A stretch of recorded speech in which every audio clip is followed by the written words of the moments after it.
নমস্কার, আপনারা দেখছেন বাংলা টিভি চ্যানেল। জানাবো আজকের বাছাই করা কিছু গুরুত্বপূর্ণ খবর। প্রথমে জেনে নিন শিরোনাম, তারপরে জানাবো বিস্তারিত খবর। মমতার আঁচলে বড় হয়েছে, দিলীপের আক্রমণে এবার মুখ খুললেন শুভেন্দু, বললেন স্পষ্ট করে, একথা বলার জন্য আমাকে যদি ভোট না দেন কিচ্ছু করার নেই। বড় বাজারে গিয়ে বড় কথা মমতার। সিন্ধুর জল বন্ধ করার প্রতিবাদে রাস্তায় পাকিস্তানি হিন্দুরা, উঠল মোদি বিরোধী স্লোগান। ওকে রাজ্য সভাপতি করাই ভুল হয়েছিল। তৃণমূল কংগ্রেসে যোগ দিচ্ছেন ঘোষ, জবাবে যা বললেন বিরোধী দলনেতা। সবার আগে সারাদিনের শীর্ষে থাকা নির্ভরযোগ্য খবর পেতে এখনই ভিডিওটিতে একটি লাইক করে চ্যানেলটি সাবস্ক্রাইব করে দিন। নমস্কার, এতক্ষণ দেখছিলেন সংবাদ শিরোনাম। এবার শুরু হলো বিস্তারিত খবর। মমতার আঁচলে বড় হয়েছে, দিলীপের আক্রমণে এবার মুখ খুললেন শুভেন্দু, বললেন স্পষ্ট করে। সংবাদ শিরোনামে বড়সড় জায়গা করে নিয়েছেন দিলীপ ঘোষ। বুধবার রাজ্য সরকারের আমন্ত্রণে দীঘায় জগন্নাথ মন্দিরের সস্ত্রীক দিলীপের পদার্পণ, আর সেই নিয়েই রাজনীতির পারদ চড়ছে ক্রমশ। শুভেন্দু অধিকারী, সুকান্ত মজুমদার, সৌমিত্র খা থেকে শুরু করে বিজেপির বঙ্গ নেতৃত্বরা, তাবর তাবর নেতারা তোপ দাগতে ছাড়েনি দিলীপকে। দলের কর্মীদেরও প্রশ্নের মুখে পড়েছেন বিজেপি নেতা।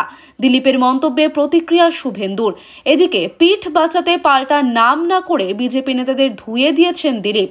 বৃহস্পতিবার সকালে দীঘায় দাঁড়িয়েই চাচা ছোলা ভাষায় বঙ্গ বিজেপির নেতাদের আক্রমণ করেছেন তিনি। বলেন, যারা মমতা ব্যানার্জির আঁচলে বড় হয়েছে তারা নিজেদের ধান্দায় বিজেপিতে এসেছে। যারা এভাবে বিজেপিতে এসে করে খাচ্ছে, দিলীপ ঘোষ তাদের থেকে শিখবে না। দিলীপ ঘোষ জানে কিভাবে লড়াই করতে হয়। এখানে শেষ নয়, দিলীপ এও বলেন, আমার রক্তের ঠিক আছে, কারণ আমি এ দল ও দল করে বিজেপিতে আসিনি। নাম না করে এখানে দিলীপ ঘোষ শুভেন্দু অধিকারীকে তোপ দাগেন, এমনটাই মনে করছে রাজনৈতিক মহল। কারণ শুভেন্দু তৃণমূল থেকে বিজেপিতে এসেছেন। এই ইস্যুতে কি প্রতিক্রিয়া শুভেন্দুর? এদিন সাংবাদিকদের উত্তরে শুভেন্দু প্রথমে বলেন, এ ব্যাপারে আমি কোনো মন্তব্য করব না। গতকালই আমার অবস্থান স্পষ্ট করে দিয়েছি। এরপর শুভেন্দু বলেন, 2011 সালের আগে আমার বক্তব্য ছিল সিপিএম যাক, যে পারে আসুক। আমার আজকের বক্তব্য, মমতা ভাগাও, হিন্দু বাঁচাও, বেকার বাঁচাও, এর বাইরে কিছু হতে পারে না। আমার লক্ষ্য স্থির। বিরোধী দলনেতার কথায় ডান বাম কোনো দিকে তাকাচ্ছি না। 8 মাস পরে তৃণমূলকে হারাবো আর ভাইপোকে জেলে ঢোকাবো। রাজনৈতিক পর্যবেক্ষকদের মতে একেই কিছুটা নেতৃত্বহীনতায় ভুগছে বঙ্গ বিজেপি। এরই মধ্যে বিধানসভা ভোটের আগে দলের মধ্যেকার এই কোন দল আরও ভোগাবে গেরুয়া শিবিরকে। একথা বলার জন্য আমাকে যদি ভোট না দেন কিচ্ছু করার নেই। বড় বাজারে গিয়ে বড় কথা মমতার। কলকাতার বড় বাজারে ঋতুরাজ হোটেলে অগ্নিকাণ্ডের ঘটনায় মৃত্যুর জন্য হোটেল মালিক ও স্থানীয় ব্যবসায়ীদের কাঠগড়ায় তুললেন মুখ্যমন্ত্রী মমতা বন্দ্যোপাধ্যায়। বৃহস্পতিবার দুপুরে দীঘা থেকে সরাসরি মেছুয়া ফলবাজারের অভিশপ্ত হোটেলে পৌঁছন মুখ্যমন্ত্রী মমতা বন্দ্যোপাধ্যায়। সেখানে উদ্ধার কাজে তার সরকার তৎপর ছিল বলে দাবি করে সরাসরি ব্যবসায়ীদেরই কাঠগড়ায় তোলেন তিনি। মুখ্যমন্ত্রী বলেন, পুরনো বাড়িগুলোর শরিকি বিবাদে সংস্কার হয় না, তারপর বছরের পর বছর মামলা চলতে থাকে, ফলে সরকারও হাত দিতে পারে না। তাই আমরা চাইলেও কিছু করতে পারি না। আমার ব্যবসায়ী ও ভাড়াটেদের কাছে অনুরোধ, আপনারা আলোচনা করে বাড়িগুলোর সংস্কার করুন। সেজন্য কিছুদিন দোকান স্থানান্তর করতে হলে করুন, কিন্তু মানুষের জীবন নিয়ে খেলবেন না। তিনি আরও বলেন, বড়বাজারের বিভিন্ন জায়গায় প্লাস্টিক ও রাসায়নিক মজুত রাখা হয়। যেখানে মানুষ থাকে সেখানে এসব মজুত রাখা হবে কেন? আমি দমকল ও পৌরসভাকে এগুলো খতিয়ে দেখতে বলবো। পার্ক স্ট্রিটের একটি বাড়িতে আজই হানা দেওয়া হবে। এ ব্যাপারে কাউন্সিলরদের সহমতির প্রয়োজন নেই। বিষয়টি কেন্দ্রীয়ভাবে নিয়ন্ত্রণ করা হবে। ক্ষুব্ধ মমতা বন্দ্যোপাধ্যায় বলেন, এরা ফায়ার লাইসেন্স রিনিউ করে না, নোটিশ দিলে জবাব দেয় না। আমরা তো কাউকে ঘাড় ধাক্কা দিয়ে তার বাড়ি থেকে বার করে দিতে পারি না। এই কথাগুলো বলার জন্য যদি আপনারা আমাকে ভোট না দেন, আমার কিচ্ছু করার নেই, কিন্তু মানুষের প্রাণ সব থেকে মূল্যবান। মঙ্গলবার রাতে কলকাতার বড়বাজারের মেছুয়া ফলপট্টির ঋতুরাজ হোটেলে ভয়াবহ আগুন লাগে। তাতে দম বন্ধ হয়, মৃত্যু হয় 13 জনের। মৃতরা প্রায় প্রত্যেকেই ভিন রাজ্যের বাসিন্দা। এছাড়া প্রাণ বাঁচাতে পাইপ বেয়ে নামতে গিয়ে পড়ে মৃত্যু হয় হোটেলের এক কর্মীর। ঘটনায় ইতিমধ্যে হোটেল মালিক আকাশ চাওলাকে গ্রেফতার করেছে কলকাতা পুলিশ। হোটেল মালিকের বিরুদ্ধে এফআইআর দায়ের করেছে দমকল। সিন্ধুর জল বন্ধ করার প্রতিবাদে রাস্তায় পাকিস্তানি হিন্দুরা, উঠল মোদি বিরোধী স্লোগান।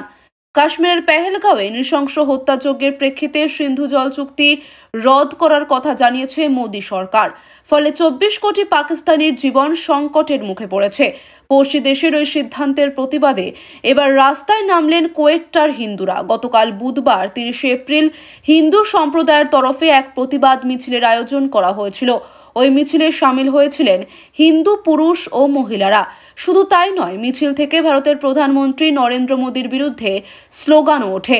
গত 22 এপ্রিল কাশ্মীরের পেহেলগাঁওয়ের বৈশরণ উপত্যকার এক রিসর্টে অতর্কিতে হানা দিয়ে নিরীহ পর্যটকদের উপরে এলোপাথারি গুলি চালায় পাকিস্তানি সন্ত্রাসবাদীরা।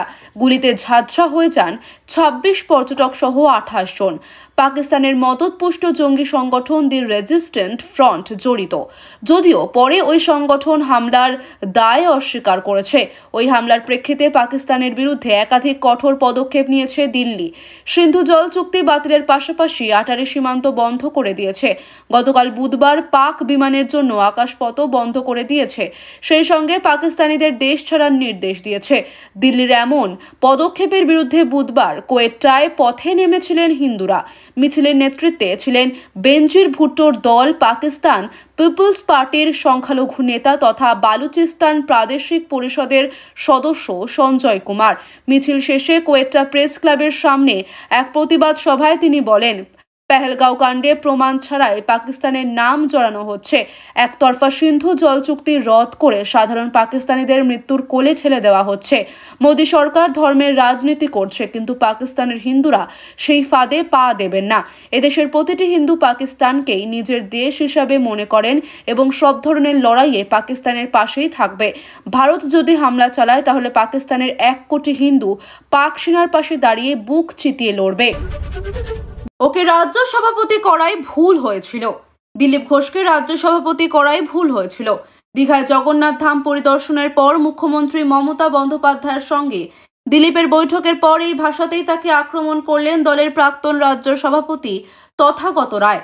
এমনকি নিজের শিক্ষাগত যোগ্যতা নিয়ে দিলীপবাবু মিথ্যাচার করেছেন বলেও দাবি করেন তিনি। সোশ্যাল সাইটে তথাগত রায় লিখেছেন, পিএইচডি হবার দরকার নেই, কিন্তু ন্যূনতম শিক্ষা দীক্ষাটুকু প্রয়োজন। তা ছিল না বলেই দিলীপ ঘোষকে রাজ্য সভাপতির মতো উচ্চ পদে বসানো মারাত্মক ভুল হয়েছিল। মাথা ঘুরে গিয়েছিল, ধরাকে সরা ভাবতে শুরু করেছিল। এদিকে হীনমন্যতাও ছিল। তাই নির্বাচনী এফিডেভিটে নিজের শিক্ষাগত যোগ্যতা সম্বন্ধে মিথ্যা কথা লিখেছিল, যা দণ্ডনীয় অপরাধ।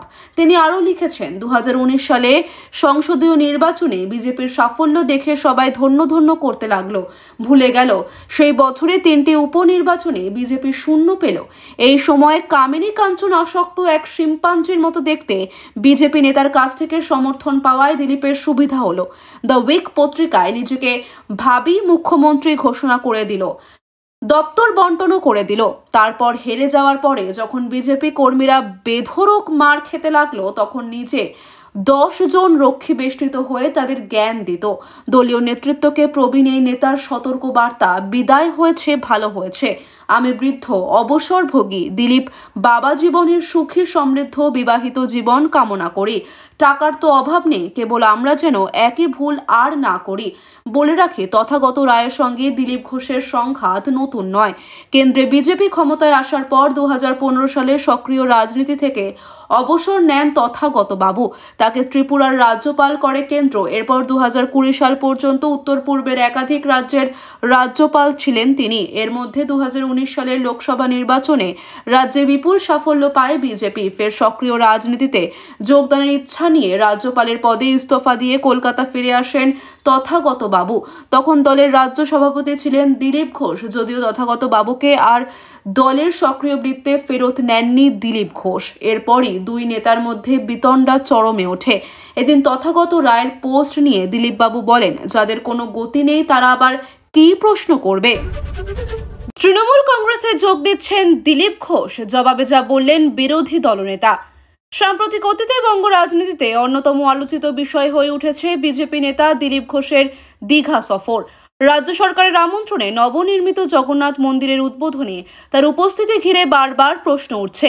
এটা কি শুধুই রাজনৈতিক সৌজন্যের নিদর্শন, নাকি এর পেছনে লুকিয়ে আছে অন্য কোনো গভীর সমীকরণ? এই ঘটনাকে কেন্দ্র করে দলের অন্দরেই তৈরি হয়েছে গুঞ্জন। এমনকি দিলীপ ঘোষের তৃণমূল কংগ্রেসে যোগদানের জল্পনাও শোনা যাচ্ছিল। সেই সব জল্পনা উড়িয়ে দিয়ে দিলীপ ঘোষ অবশ্য স্পষ্ট জানিয়েছেন, দিলীপ ঘোষ মরে যাবে কিন্তু বিজেপি ছাড়বে না।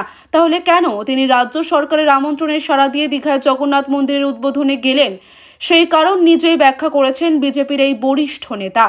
প্রসঙ্গক্রমে উল্লেখ্য, দীঘার জগন্নাথ মন্দিরের উদ্বোধনী অনুষ্ঠানে রাজ্য বিজেপির সভাপতি সুকান্ত মজুমদার থেকে শুরু করে বিরোধী দলনেতা শুভেন্দু অধিকারী কাউকেই আমন্ত্রণ জানাতে বাদ রাখেনি রাজ্য সরকার। কিন্তু তারা কেউই উদ্বোধনী অনুষ্ঠানে যাননি। একমাত্র আমন্ত্রণ রক্ষা করেছেন দিলীপ ঘোষ। সস্ত্রীক উপস্থিত হয়েছিলেন মন্দিরে। অনেকেই এর পিছনে রাজনৈতিক উদ্দেশ্য দেখলেও দিলীপ ঘোষ কিন্তু তার এই সফরের কারণ হিসেবে রাজনৈতিক কৌশল নয়, বরং নিছক রাজনৈতিক সৌজন্যকেই তুলে ধরেছেন। তার এই যুক্তির সপক্ষে তিনি টেনে এনেছেন দেশের প্রাক্তন প্রধানমন্ত্রী অটল বিহারী বাজপেয়ী এবং বর্তমান প্রধানমন্ত্রী নরেন্দ্র মোদীর উদাহরণ। দিলীপ ঘোষ স্পষ্ট ভাষায় বলেন যে ভগবানকে সবসময় তর্কের ঊর্ধ্বে রাখা উচিত। দীঘার মন্দির সফর প্রসঙ্গে তিনি বলেন, আমি কেন মন্দিরে এসেছি এটা অনেকের কাছেই কষ্টের। আমি ছোটবেলা থেকে মন্দিরে যাই। আমি মন্দিরে এসেছি, এই মন্দিরকে তৈরি করেছে সেটা বড় কথা নয়। এর মাধ্যমে তিনি বোঝাতে চেয়েছেন যে মন্দির দর্শন তার ব্যক্তিগত আধ্যাত্মিক বিষয় এবং এর সঙ্গে রাজনীতিকে মেশানো অনুচিত। বিজেপির সংস্কৃতি যে রাজনৈতিক সৌজন্য এবং সম্প্রীতির, তা বোঝাতে গিয়ে দিলীপ ঘোষ প্রাক্তন প্রধানমন্ত্রী অটল বিহারী বাজপেয়ীর উদার মানসিকতার উদাহরণ দেন। তিনি বলেন, কালীঘাটে মমতা বন্দ্যোপাধ্যায়ের মায়ের পায়ে হাত দিয়ে প্রণাম করেছিলেন প্রাক্তন প্রধানমন্ত্রী অটল বিহারী বাজপেয়ী। সেই অটল বিহারী বাজপেয়ী আবার শান্তির বার্তা নিয়ে আমাদের ঘোষিত শত্রু রাষ্ট্র পাকিস্তানেও গিয়েছিলেন। বর্তমানে ভারত পাকিস্তানের মধ্যে সম্পর্ক ফের একবার উত্তপ্ত থাকা সত্ত্বেও অতীতে যে ভারতের পক্ষ থেকে সৌজন্য দেখানো হয়েছে সেই প্রসঙ্গ টেনেছেন রাজ্য বিজেপির এই প্রাক্তন সভাপতি। তিনি বলেন, প্রধানমন্ত্রী মোদীজি নওয়াজ শরীফের বাড়িতে গিয়েছিলেন। উনি আবার সার্জিক্যাল স্ট্রাইক করেছেন, এয়ার স্ট্রাইকও করেছেন। আমরা সেই সংস্কৃতিতেই বিশ্বাসী। এর মাধ্যমে তিনি বুঝিয়ে দেন যে প্রয়োজনে রাজনৈতিক ভিন্ন মেরুর ব্যক্তিদের সঙ্গেও সৌজন্য বিনিময় বিজেপির সংস্কৃতিরই অংশ। মূলত রাজ্য সরকারের আমন্ত্রণে দীঘার জগন্নাথ মন্দির উদ্বোধনে তার যোগদান যে আসলে রাজনৈতিক কৌশলের চেয়ে সৌজন্যের একটি প্রতীকী পদক্ষেপ, সেটাই বোঝাতে চেয়েছেন দিলীপ ঘোষ।